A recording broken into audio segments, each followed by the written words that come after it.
दोस्तों नमस्कार। और मैं नंद किशोर आप लोगों के लिए फिर से एक बेहतरीन टॉपिक लेकर के आया हूँ। स्वदेशी आंदोलन का जो नेक्स्ट भाग चल रहा था उसका पार्ट दूसरा भाग जो कि कल शेष रह गया था, उसी के आगे वाला भाग चलेगा, स्वदेशी आंदोलन के नायक। तो प्रिय साथियों, हमारे चैनल को आप लास्ट तक देखा करें और जिन लोगों ने अभी तक हमारा चैनल सब्सक्राइब नहीं किया है तो वो कृपया हमारे चैनल को सब्सक्राइब जरूर कर लें, क्योंकि ये टॉपिक इतने सुपर टेट की दृष्टि से, टेट की दृष्टि से या केवीसी या अन्य परीक्षाओं की दृष्टि से ये काफी महत्वपूर्ण टॉपिक है। और चाहे सुपर टेट हो, चाहे इंटरव्यू हो, डेमो हो या किसी भी कॉम्पिटिशन परीक्षा के लिए ये टॉपिक उसमें ये पूछा जाता है। ठीक है साथियों, और आप लोगों को मैंने जो नेक्स्ट भाग है कल उसका भाग पढ़ा दिया है और उसका ही अगला भाग है ये स्वदेशी आंदोलन के नायक। तो आइए शुरू करते हैं, इस भाग को देखिए।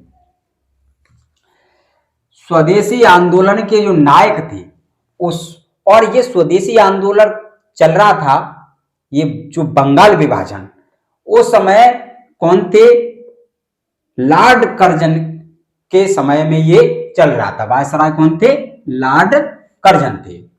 तो ये स्वदेशी आंदोलन में इसमें महिलाओं ने सबसे ज्यादा बढ़ चढ़ करके भाग लिया। महिलाओं ने इसमें बढ़ चढ़ करके भाग इसमें लिया। ठीक है, अब देखते हैं कि इसमें जो नायक थे, इसके जो नायक थे वो नायक कौन कौन थे देखेंगे। नायक में जैसे नासिक में ये पुणे जो बाल गंगाधर तिलक थे, बाल गंगाधर तिलक थे, इन्होंने इस आंदोलन में भाग लिया। और उत्तर प्रदेश में जो अजीत सिंह थे, अजीत सिंह ने इसमें बढ़ चढ़ करके भाग लिया और उत्तर प्रदेश का मोर्चा इन्होंने संभाला। पंजाब में लाला लाजपत राय जो थे, लाला लाजपत राय थे, उन्होंने इसमें भाग लिया।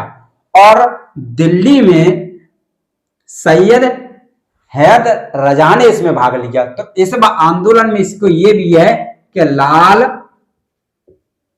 बाल और पाल, ये तीनों लोगों ने इसमें भाग लिया, यानी लाला लाजपत राय, बाल गंगाधर तिलक। ठीक है, ठीक है। और इस तरह से और ये तीनों नेता जो थे, इनके पीछे लाल बाल पाल लगा है, वो तीनों नेताओं ने इसमें भाग लिया। अब देखते हैं कि इसे जो आंदोलन का जो नारा था वो नारा था वंदे मातरम, वंदे मातरम। और इस आंदोलन में भाग नहीं लेने वाले थे वो मुस्लिम और कृषकों ने इस आंदोलन में किसी भी प्रकार का भाग नहीं लिया था। ठीक है साथियों, ध्यान रखेंगे। लेकिन जो ब्रिटिश पत्रकार थे, ब्रिटिश पत्रकार H.W. नेविसन ने इस आंदोलन को कवरेज किया और वो कवरेज किया अपने 3 अखबारों के माध्यम से। उन्होंने इस आंदोलन को कवरेज किया। तो कई बार परीक्षाओं में उनके अखबारों के नाम भी पूछे जाते हैं। तो अखबार का नाम था मानचेस्टर गार्जियन, दूसरा था डेली क्रॉनिकल और तीसरा था ग्लासगो हेराल्ड। तो इन तीनों के नाम भी कई बार परीक्षाओं में पूछा गया है। और उनकी जो पुस्तक थी वो न्यू स्पिरिट ऑफ इंडिया उनकी पुस्तक थी। और प्रिय साथियों, यदि आपको किसी प्रैक्टिस सेट लगाने किसी भी परीक्षा के, तो प्रैक्टिस सेट लगाने हैं तो हमारा एक और चैनल है, उसका नाम है, आप देखेंगे उसका नाम है सुपर टेट NK। इस चैनल पर भी आप प्रैक्टिस सेट लगा सकते हैं। तो इस पर में आप लोगों को जो स्टडी है, आप लोगों को जो जनरल सब्जेक्ट है वो बिल्कुल गहराई से करा रहा हूं। और उस चैनल पर, इस वाले चैनल पर आप लोगों को मैं प्रैक्टिस सेट डालता रहता हूं। तो प्रैक्टिस सेट आप उस पर लगा लीजिए और हमारे उस वाले चैनल को भी आप सब्सक्राइब कर लीजिए और आप लोगों को उस पर आप लोग प्रैक्टिस सेट करते रहेंगे। ठीक है साथियों, देखेंगे आगे की देखती है पुस्तक इनकी। और इनकी जो पुस्तक थी ये काफी चर्चित पुस्तक थी, new spirit of India. New spirit of India ये पुस्तक भी उनकी कई बार परीक्षा में पूछी जा चुकी है, तो परीक्षा में वो भी याद कर लेंगे। देखते हैं, बंगाल विभाजन रद्द।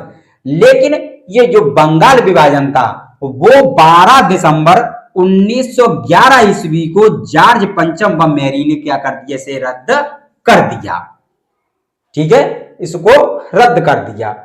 और उन्होंने क्या किया कि जो राजधानी थी वो कलकत्ता से हटाकर कहां कर दिया, दिल्ली कर दिया गया उसी को, राजधानी को, क्योंकि कलकत्ता सारी राजनीति का केंद्र बना हुआ था और ये पूरी तरह से उसमें क्या कर रहा था, भागीदारी निभा रहा था। इसलिए उस कलकत्ता को राजनीति को खत्म करना था।